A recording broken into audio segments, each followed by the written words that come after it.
नमस्कार सगळ्यांना। आज आहे रविवार, तर मी आणलेले आहे गोड्या पाण्यातील मच्छी। हिमालयाच्या माशांसारखंच असतं, पण हे वेगळे असतात, जरा त्यांना काटे असतात।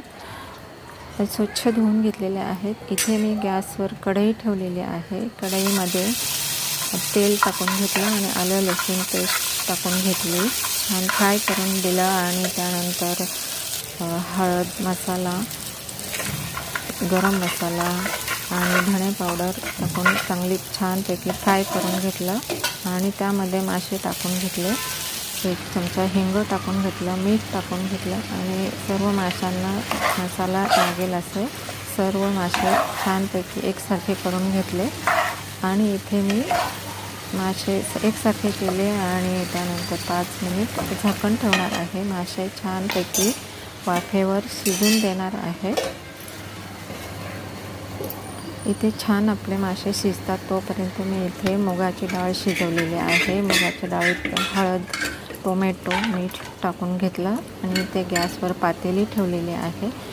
पातेलीमध्ये तेल, जिरा मोहरीची फोडणी आणि लसूण टाकून घेतलं आणि छानपैकी मुगाच्या डाळीला फोडणी दिली। इथे छान आपलं मुगाची डाळ तयार होत आहे। इथे बघा मुगाची डाळ शिजलेली आहे।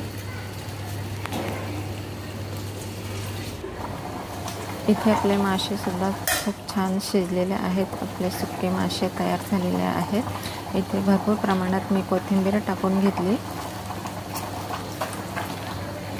तुम्ही बघू शकता मासे छान फ्राय झालेले आहेत।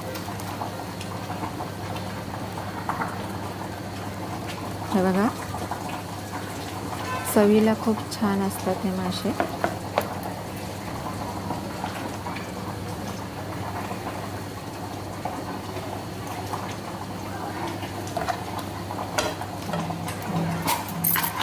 आणि इथे मी बाजूला चिकन शिजत ठेवलेलं आहे। त्याच्यातलं मुगाची डाळ पण छान उकळी आलेली आहे आणि इकडे चिकन आपलं शिजत आहे।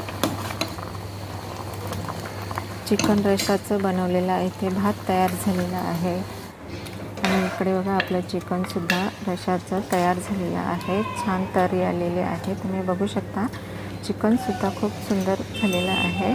चिकनमध्ये मी कोथिंबीर टाकून घेते। तोपर्यंत भेटूया पुढच्या व्हिडिओमध्ये। Bye bye.